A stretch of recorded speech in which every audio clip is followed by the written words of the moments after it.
Sino nakagawa ng ganitong setup na-testing tong Live P4 na tip Zoom 6000 mAh. Ganitong setup ginawa ko. Experiment lang. Tinignan ko kung talagang okay siya. May mga nagawa na ako. May mga nagawa ako sa ibang brand ng battery. Ito siya.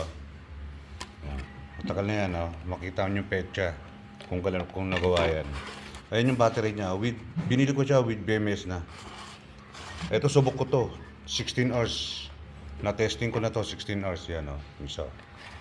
Yan. Yung ganyang brand na battery Hindi ko na sasabihin kung anong pangalan ng battery na pinagbilang ko.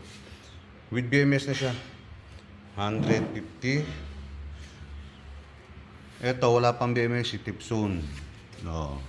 Itong BMS ang ginamit ko. Suggest lang kayo kung mayroong mas magandang magagawa ko rito.